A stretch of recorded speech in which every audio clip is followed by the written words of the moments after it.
Bom, pessoal, boa noite a todos. Deixa essa aula gravada aí, né? Vamos para a nossa aula da UC de instalação, operação e manutenção de sistemas de climatização.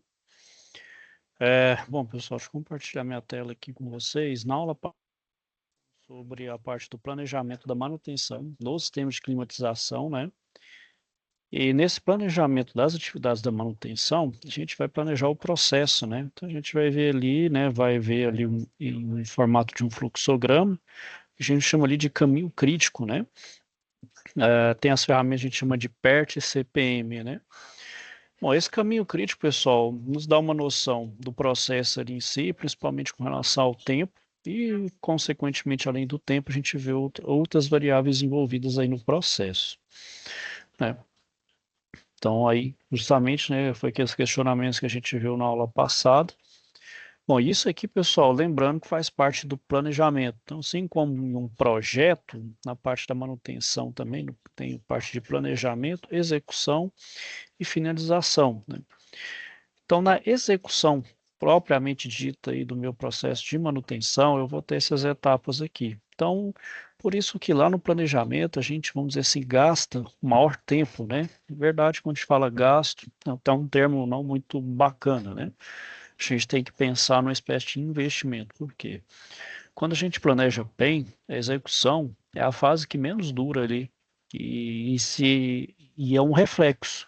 Se a fase da execução durou pouco tempo, até menos do que a gente planejou, isso quer dizer que foi reflexo de um planejamento bem feito, né? Então, agora, se uma execução começar a ficar com muito retrabalho, a extrapolar o tempo previsto, aí a gente tem uma sinalização: opa, nosso planejamento não foi bem feito, alguma coisa aqui do planejamento não foi bem feita, não foi bem elaborada, não foi bem pensada. O que será que é? Claro, isso também a gente vai aplicar dentro de uma perspectiva também da PDCA lá no encerramento e falar, não, o que que a gente pode fazer para não repetir isso, por exemplo, no próximo processo e tornar aquilo padrão, né? Bom, então, pessoal, aí são as etapas da execução. Então, a gente tem elaboração, revisão do plano da parada, isso considerando um processo de manutenção, faça reunião de partidas, reuniões de avaliação. Isso também pode ser feito ao longo de todo o processo, não precisa ser só uma etapa ali no início. É a execução de fato das atividades que foram planejadas. Faça um gerenciamento de mudança. Pode ser que em um momento, né, pode ter um desvio de rota, uma mudança de rota, né? Aí são fatores alheios, né, não só dentro da realidade da empresa, mas externo também. E além disso, a questão do risco, né? Então, por exemplo, a gente está mudando a rota, quais são os riscos, né? O que vai se envolver, quanto isso vai impactar, por exemplo, nos custos ou no próprio tempo da produção. Fez ali, pessoal, foi mudando, vocês estão observando também que, por exemplo, fiz uma mudança, eu tenho que reelaborar, revisar, depois fazer uma outra reunião de partida. Então, isso aqui, até o momento, falou, tudo bem, mudou agora, né? Não pode mais. A gente começa a fazer as entregas parciais e chega a entrega final. Aí eu tenho de fato ali o processo realizado. Bom, e o encerramento, né, pessoal, é justamente foram as atividades de manutenção, no caso, né, totalmente realizadas. Em que nível, né? Então a gente começa a avaliar, é, a avaliar aí, né, na questão de eficiência, de eficácia do meu processo de manutenção, onde a gente pode identificar e disseminar então as lições aprendidas, né? Então aquilo que foi bem executado, bem feito, torna-se um padrão que vai sendo melhorado, e aquilo que, né, foi ali, que foi feito de errado, ou aquilo que falhou, que pode ser aplicado para que não aquilo não se repita mais, né? E depois fazer uma melhoria em cima dessa ação. E até mesmo as ações positivas, né? Então, não há nada que não possa ser melhorado. Então, aquele processo tem como eu otimizar ele de uma próxima vez? Sim, o que a gente pode melhorar, né?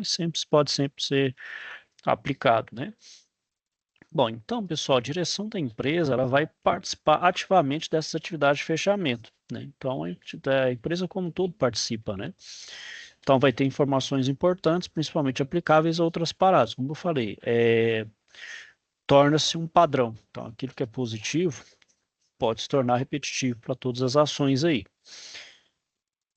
Bom, então a identificação de razões para o sucesso, de métodos especiais, sistemas e procedimentos, leva à implementação de prazo, justamente, leva-se a melhorias, e essas melhorias vai para toda a empresa. Bom, então tratando de normas para o planejamento de processo, a NBR, por exemplo, 16401, que fala da metodologia para desenvolvimento de projetos de sistemas de climatização, são para capacitados superiores a 10 kW. Então, essa metodologia, né, que é a da norma, ela vai falar a concepção inicial da instalação, a definição das instalações, identificação e soluções de interface, projeto de detalhamento, projeto legal e detalhamento de obra e desenhos conforme construído. Né?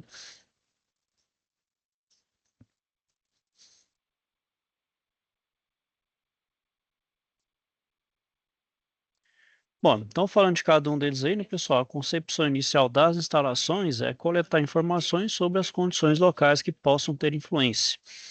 Né? Então, por exemplo, condição da edificação, terreno, infraestrutura disponível. Então, essa concepção vai além daquilo que está no projeto, no papel, né? Ah, mas não está construído, mas mesmo não estando construído, quem tem experiência, expertise, já tem um vislumbre, chega lá, vê como é que é, por exemplo, a questão de incidência de sol, ver, por exemplo, questão de terreno, presença de umidade, né? Arborização. Então, ele consegue, né? Aquele né, que técnico que tem uma visão ali, vamos dizer assim, aquela além do alcance, aquele que enxerga além, pensa fora da caixinha, ele vai enxergar isso, né? Bom, então, além das informações, os requisitos necessários para as instalações, bem como os parâmetros requeridos para cada tipo de ambiente, temperatura, filtragem, umidade. Então, esses dados também vão ser obtidos em conjunto com os responsáveis pelo empreendimento e validados com as normas, né? Então, tudo isso não é como pode ser feito aleatório, né? Tem que se basear em uma norma.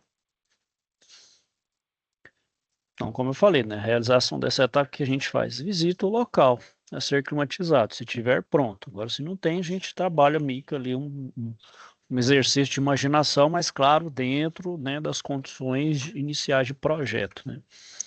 Claro que isso vai mudando ao longo, né, ao longo da construção, ela vai ficando parcialmente concluída, a gente consegue também fazer ali uns ciclos de melhoria, não que aquilo inicialmente seja definitivo, né? Até o prédio que está na planta mesmo ali, a construção não é definitiva, algumas coisas mudam ao longo do tempo do projeto. Só que, claro, obedece todas aquelas, né? Obedece todo aquele ritual, não é tão, mudou, acabou, não, né? Então, coletadas as informações e conhecidas as condições requeridas no ambiente, então a gente passa para a próxima etapa de execução do projeto, que é a definição das instalações, né? Então, são todas aquelas adquiridas, informações adquiridas na etapa anterior, e é realizado, então, o anteprojeto, que é os cálculos preliminares. Então, são, né, todas as considerações iniciais e a definição preliminar do tipo de equipamento a ser utilizado e as características necessárias para a implantação, como dimensão casa de máquina, viabilização de infraestrutura, né, como, por exemplo, alimentação de energia elétrica, pontos de treino e etc. Né? Bom, a etapa então de identificação e solução de interfaces, né, vai constituir como a evolução das definições das instalações. Então, é destinada à concepção das características técnicas, que ainda não são completas, mas já com as soluções de interferências acordadas. Então, vai incluir nessa etapa a consolidação dos cálculos de carga térmica e a concepção do sistema de distribuição de ar no ambiente. Então, aqui é definidos os traçados da rede de duto e posicionamentos positivos de insuflamento e retorno, casos difusores e grelhas. Né? Por exemplo, né, nessa etapa, como a gente já tem ali pré-projeto de dutos, né, então a gente já sabe mais ou menos as perdas de cargas, potências. Então a gente tem um algo a mais da carga térmica, não somente daquilo que está no papel. Né? Bom, e a etapa de projeto de detalhamento vai ter a reunião de todas as informações e concepções de sistemas adotados para consolidar. Então, nessa fase, elabora-se o documento que é o memorial descritivo. Então, são todas as informações e especificações técnicas necessárias e suficientes para a execução de um processo licitatório e execução de serviço, que de fato é aquele detalhado, vai ter todos os fatos numéricos ali, né, as considerações e também detalhes de projeto, né, detalhes executivos. Né. Então, ele vai ter os dados para ter uma correta compreensão dos conceitos, que justamente vai dar, né, que aquilo de fato vai sair do papel e vai de fato ser feito, né, ser executado. No caso, né, indo para o sistema de climatização, a gente vai falar então sobre a distribuição de ar, as tubulações frigorígenas, especificações dos equipamentos, as tensões de alimentação, a lógica de funcionamento e as outras características necessárias, por exemplo, tomada de preço, aquisição, execução e operação. Aqui, esse último item, claro, é um nível mais burocrático, né? A nível administrativo e de gestão. Bom, e voltando aí para, né, da manutenção também, pessoal, a gente também tem os métodos para detecção de falhas. Né? Aqui no caso de refrigeração e equipamentos elétricos, é a parte elétrica e a parte mecânica do sistema, né?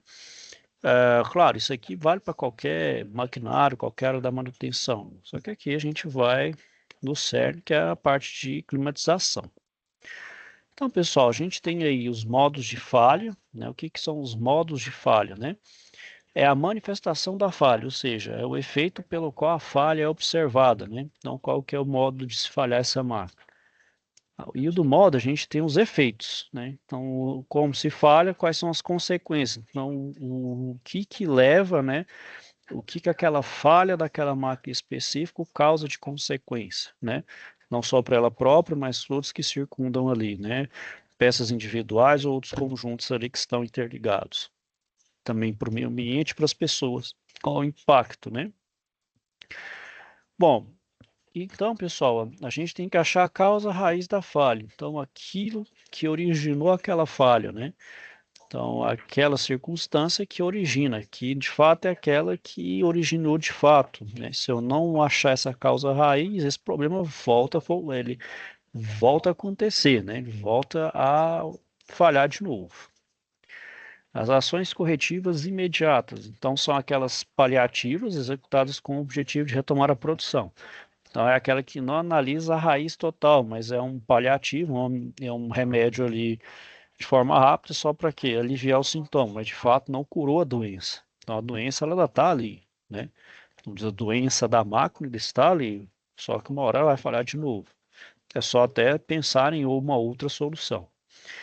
Aí tem a ação de bloqueio. Então, são aquelas que visam o bloqueio das causas raiz da falha. Ou seja, agora sim eu vou começar a atacar para curar a doença, ou evitar a sua reincidência, né? Que ela volte a acontecer. Aí são os problemas crônicos, são problemas ou falhas que ocorrem repetidamente, geralmente de longa duração, né? Então, pode ser que aquilo seja corriqueiro, né? Ou seja, é crônico, problema crônico, né? Quando a gente tem casos aí, tem alguns casos, algumas marcas, tem os chamados problemas crônicos, e aí já é quando é principalmente de longo prazo aí, de longa duração, onde vai ocorrer principalmente a parada do veículo ou não. Caso aqui, para o processo produtivo, né, se vai ocorrer para a produção ou não. E os problemas críticos são aqueles problemas ou falhas e as consequências de sua ocorrência acarretar elevado impacto em relação a perdas de produção, custos ou segurança também ao meio ambiente, ou seja, reflete para todas as áreas, né?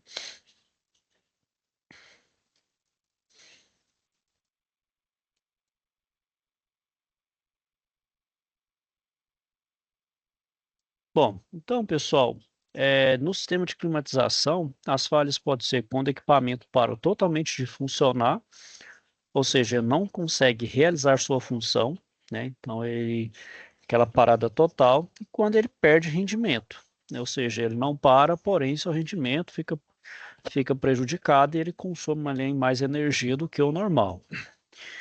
E com a análise então de falhas, pessoal, eu consigo executar diversas ações, como por exemplo, evitar a repetição da falha, né, evitar que ela venha a se ocorrer, saber o histórico dela, né, ou seja, através de um histórico, de um prontuário, e alterar então o plano de manutenção, operação e controle, ou seja, se aquele plano originalmente não está solucionando aquela falha, talvez eu precise alterar os planos, né?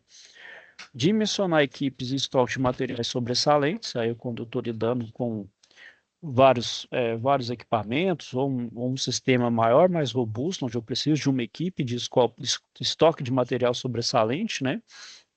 Então, um sistema dotado aí, um sistema Shearer, né? Que é um equipamento aí de grande porte, onde eu tenho uma casa de máquinas, onde eu tenho um compressor de grande porte, trocadores de calor, né? O próprio chiller, que é um verdadeiro trambolho, né? É uma máquina enorme, grande. Eu preciso de uma equipe robusta, né? Prever as paradas programadas do equipamento para manutenção, né? Então, tem que ali programar dias ali, né? Um dos horários de melhor, vamos supor que é um empreendimento comercial, um shopping center, né? Tem os dias ali que é de menor intensidade, ou o dia que o shopping está fechado, aproveita e faz essas paradas, né? Melhorar o treinamento dos mantenedores, lubrificadores e operadores, né? Então, isso é contínuo, né? Esses treinamentos são sempre de forma cíclica, contínua.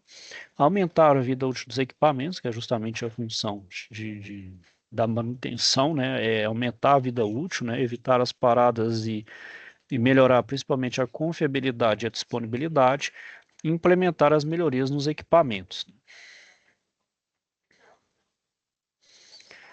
Bom, pessoal, aí a gente tem algumas ferramentas que é utilizadas na manutenção. Então, por exemplo, o brainstorm, a gente chama de tempestade de ideias.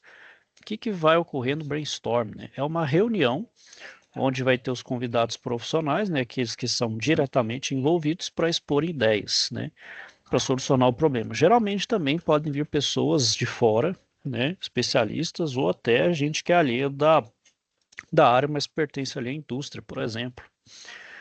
Porque nessa hora aqui, pessoal, ideia para solucionar o problema é que é ideias de qualquer origem, né? E por que chama o pessoal de fora? Porque é o pessoal que não está tendo envolvimento direto, geralmente são pessoas que até dão as melhores ideias. Porque são pessoas que não estão, vamos dizer assim, bitoladas, né? A gente está ali no vício, vamos dizer, no vício da produção, ali a gente não enxerga, mas pessoas de fora, oh, não poderia ser isso. Opa, dá um start ali, né? Ah, é verdade, poderia ser feito dessa forma. Então ajuda, né, o brainstorm nessa questão. Bom, tem essa tempestade de ideias, né, pessoal? Depois vai fazendo-se o filtro, né? Filtra-se as ideias nas principais para chegar numa causa raiz, né? Onde você vai fazer isso através de uma análise crítica, né? Então, outra técnica muito disseminada é o diagrama de Chikawa, ou espinha de peixe. Então, a gente chega à causa raiz de uma falha, distribuindo as possíveis causas de acordo com sua categoria, que são 6 M's, né, que fazem parte aí da área de manutenção. Então, em relação ao método, a máquina, a mão de obra, a meio ambiente, o material e a medida, né?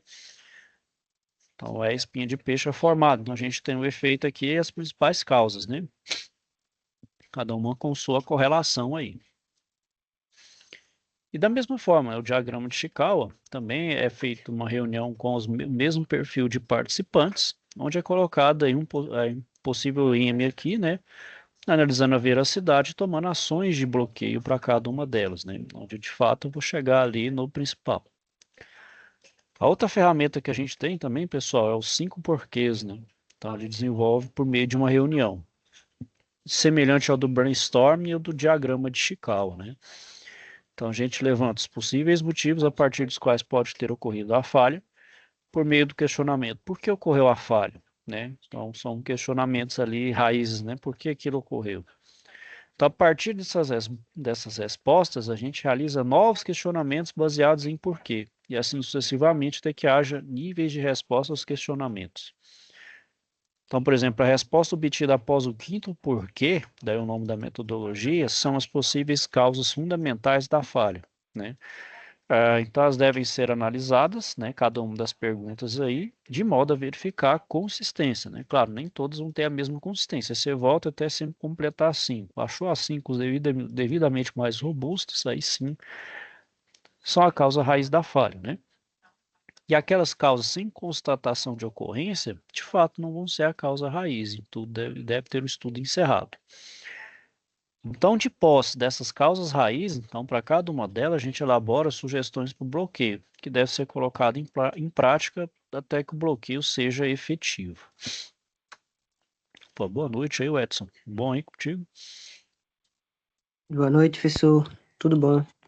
Bom, então, estou falando aqui na área da manutenção, né, da planejamento da manutenção, das ferramentas, né, da parte do planejamento da manutenção, né? Então, seria aí a identificação do projeto, né, os brainstorm, o diagrama de Chikawa. Acabei de falar aí do 5 porquê, eu vou falar do MASP, né, que é o método de análise e solução de problemas, né. Ele é aplicável, por exemplo, no ciclo PDCA, né, que é o ciclo de melhoria, né? Então, quando a gente encerra ali uma ação de manutenção, a gente pega aquela ação da manutenção, aquilo que foi feito, aprende né, com o erro, né, aquilo que não se deve repetir para um próximo procedimento, aquilo que foi feito de positivo, né, se tornar um padrão e mesmo se tornando um padrão, você pode sempre melhorar aquele processo, né? Então, na melhoria contínua.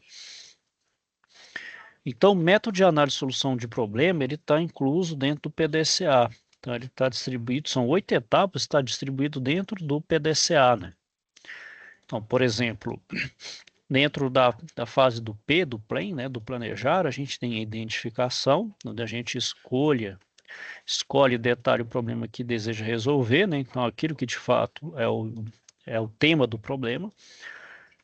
Também a gente tem a observação, onde a gente observa bem o problema, né? Então, quando acontece e quando não, ou seja, ali a frequência, como ocorre, quando ocorre, né? Então, anotar tudo ali, todos os detalhes, né, possíveis ali do que está observando. Depois eu vou analisar, né? Eu vou analisar e comparar tudo que eu observei. Então, quanto mais esforço a gente dedica a essa parte da análise, mais a chance de sucesso, né? A gente consegue então, ter ali maiores vislumbres. E um plano de ação. Então, nesse caso aqui, eu elaboro um plano de ação para o que causou o problema, ou seja, a origem daquele problema não volte mais a acontecer. E a outra parte ali do PDCA, que é o D, é a ação, aqui eu vou executar esse plano, vou simplesmente executar esse plano de ação. Depois eu vou verificar ele. Eu vou voltar a observar o problema. Se ele continuar ocorrendo, ou seja, opa, não solucionou, volto para esse passo 2 aqui, observo, analiso e faço um plano. Executou, voltei a observar o problema. Não está ocorrendo? Beleza. Então, então quer dizer que esse processo que eu fiz agora, melhorado, né? Agora esse sim, ele está efetivo. Então, ele é positivo, ou seja, esse processo agora eu posso torná-lo padrão, que é justamente esse processo aqui da ação.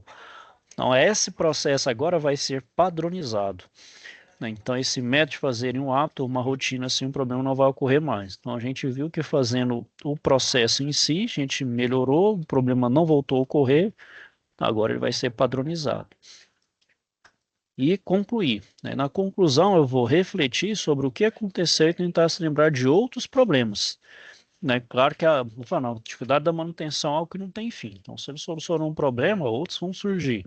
Mas o que eu posso fazer para que aquele não volte a ocorrer e prevenir até outros, né? Isso faz parte do PDCA.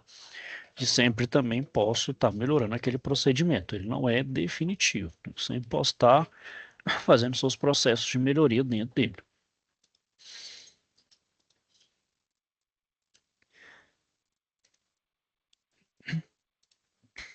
Bom, pessoal, então aqui a gente falando aqui tudo que a gente falou aqui, né, sobre a manutenção, a gente vê que não é uma atividade totalmente individual, né? Ela é feita com equipe, através então de organização, cooperação mútua e capacidade de liderança, né? Então aqui não tem como a gente falar assim, eu faço sozinho tudo aqui. Não, tudo isso parte de uma equipe devidamente entrosada, com boas, né, lideranças coesas ali que ajuda para o sucesso da manutenção, né? Então é importante até atuar com a chamada proatividade, né? O proatividade, né, pessoal, é quer tomar iniciativa, não esperar a coisa acontecer, né? Você já pensa ali um passo na frente, o que pode fazer, o que podemos evitar, o que eu posso fazer já para solucionar. Eu pensar um passo à frente, dois ali, né, para sempre ter o algo a mais, né, aquele diferencial, né? Bom, então, pessoal, aqui voltando mais para o aspecto pessoal, né? Vamos dizer assim, aspecto pessoal na relação profissional. Bom, tem as características comportamentais, né? Então, por exemplo, humildade, né? Então, por exemplo, não ter que negociar, eu não preciso de nada, eu já sei de tudo, sou autossuficiente. Isso Isso aí, pessoal. Você vai ficar perdido, você, como diz, você se isola. E fala, não, isso aqui eu não sei, pode me ensinar, né? Um procedimento, pode ser um procedimento novo, né? Não tenha vergonha de perguntar, né? Aquilo que te atrapalha ali, bom, não estou sabendo isso aqui, o que que é? Pergunte. Esse procedimento aqui, tem algum procedimento novo? Viu um colega fazendo, o que que você fez aqui? Como é que é? Isso aqui eu não sabia, pode me ensinar, né? Pode me dar uma, né? Então ter essa humildade, saber reconhecer que a gente tem as limitações, ninguém não é super-homem, né? A ética profissional, né? Então fazer ali tudo conforme ali os preceitos de segurança, a ética, né? Não para prejudicar nenhum terceiro, o cliente, quem quer que seja, né? Preocupação com o meio ambiente e sustentabilidade, né? Hoje tudo está voltado para essa responsabilidade socioambiental, né? E a ambição, né? Que busca o crescimento. Então, se você busca se reciclar, sempre renovar o seu conhecimento, né? Então, isso faz parte da sua missão diária, né? Eu não quero ficar parado ali no tempo. Você vai sempre se reciclando, sempre melhorando, né?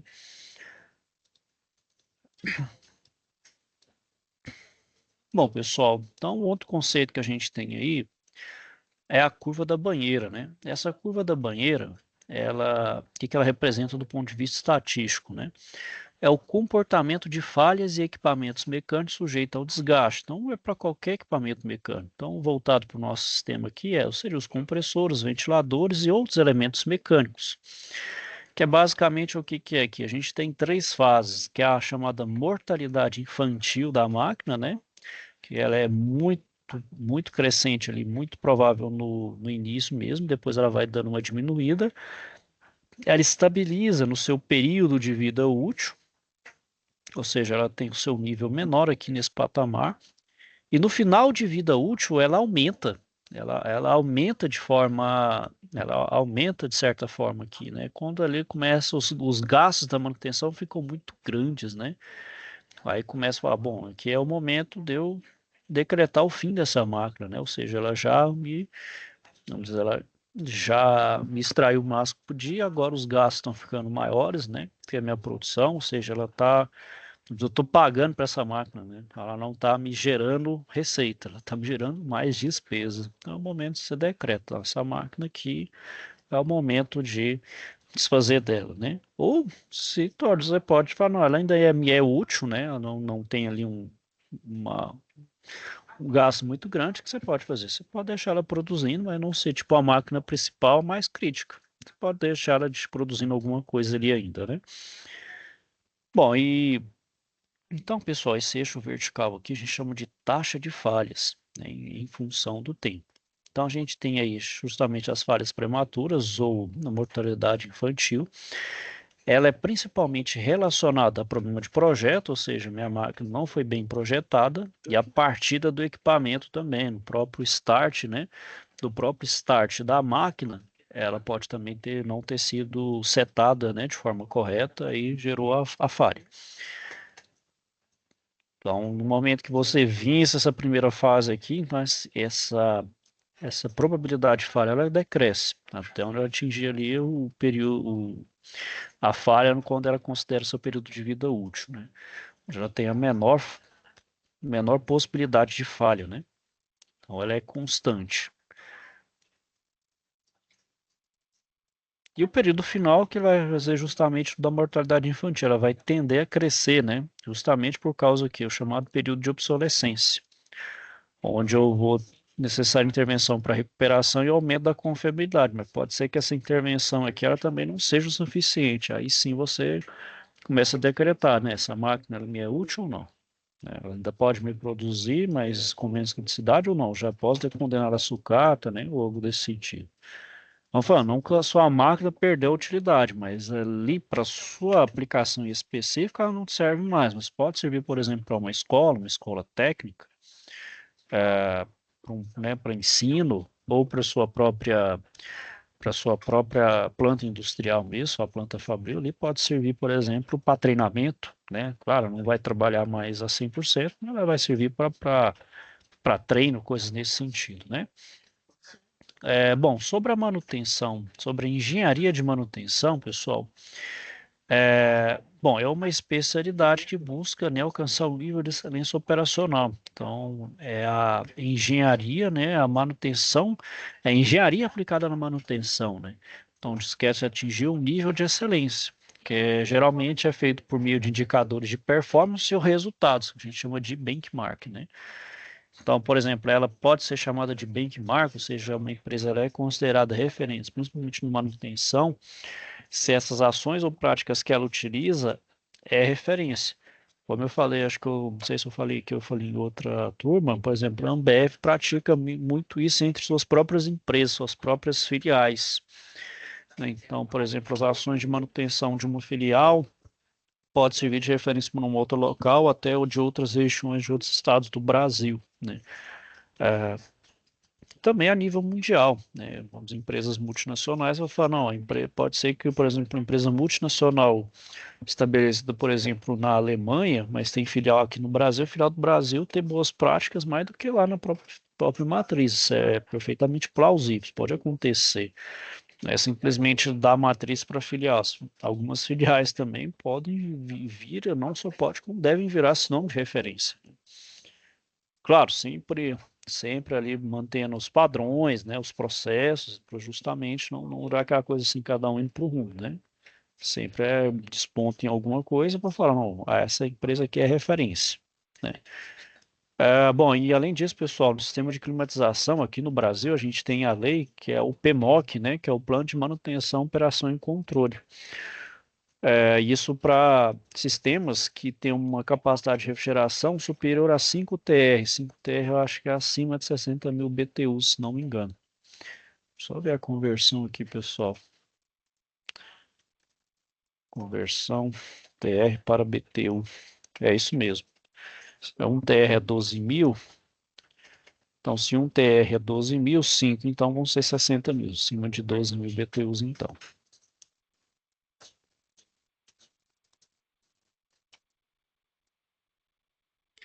Bom, então, para elaborar esse PMOC, pessoal, o que precisa ter nele, né? Para atender os requisitos?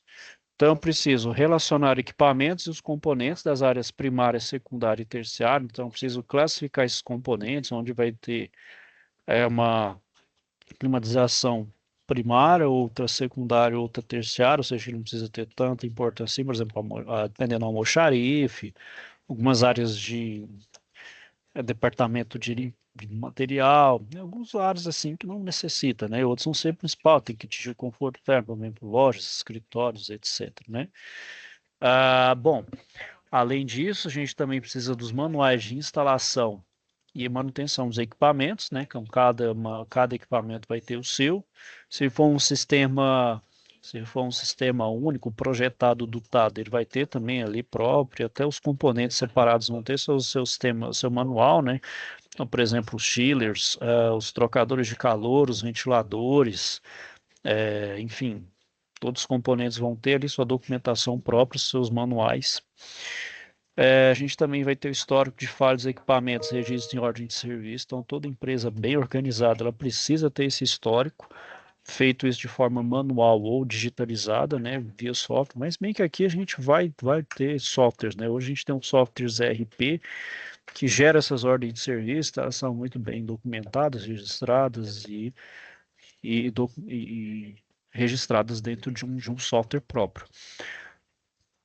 Então, hoje, por exemplo, a gente tem esses softwares que consegue até gerar, por exemplo, dados para gerar BIs e tomadas de decisão, né? Para tomar decisão ali em tempo real, verificar se de fato aquilo que está acontecendo tá indo para o caminho certo, né? E tem tempo hábil para poder mudar, né? Porque antes não tinha como. Antes a gente terminar, levantar os dados, chegar nos resultados, para ir falar, bom, se está no caminho certo ou não. Então, antes de chegar naquele final ali e ver que está se desviando, opa, então aqui nesses dados aqui, esse dashboard me mostra que a gente tem que virar o leme do navio. Opa, vamos virar o leme para consertar a rota, senão a gente vai vamos bater no iceberg, né? Então, vamos desviar aqui. Ó, o caminho é esse. Vamos visar. O rumo é esse, né? O norte é aquele, né? Bom, além disso, as recomendações práticas de fabricantes, então não ignorar, né, e acatar o que é sugerido pelo fabricante, principalmente para se obter o máximo de produtividade da máquina, né? O nível de criticidade dos equipamentos, então esse nível de criticidade é justamente aquelas máquinas que podem gerar alguma criticidade, né? Então pode gerar algum problema, então ela tem que ter bem estabelecido esse nível e a função do equipamento no sistema como um todo, qualquer função, o que que ele faz, né? Então você vai usar esses conceitos de manutenção e exigência legal aprendidas para a correta elaboração e execução de um PMOC. Então, técnico economicamente aplicável. Esse PMOC hoje está virando uma norma. Deixa eu ver aqui, acho que PMOC. Ver que PMOC vira norma, acho que é um. Deixa eu ver aqui.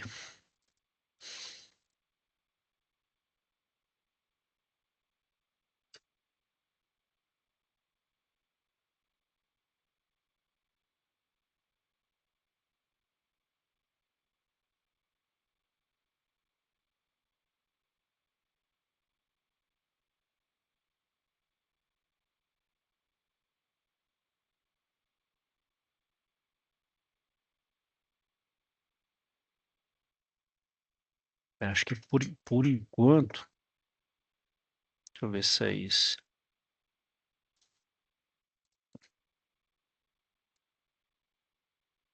Eu olhei aqui na Brava, acho que foi na Brava que fala de uma coisa do PMOC. Deixa eu ver aqui se é na Brava.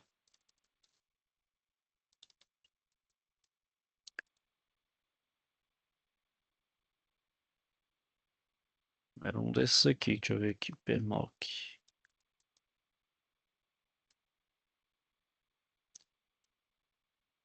Isso é isso.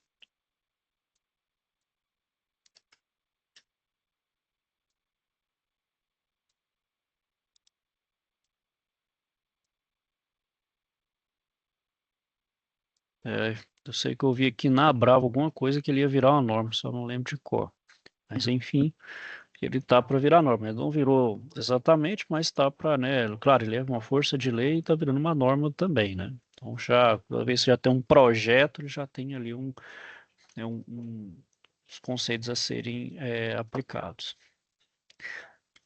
É, bom, Edson, então era isso aí que eu queria falar aí hoje.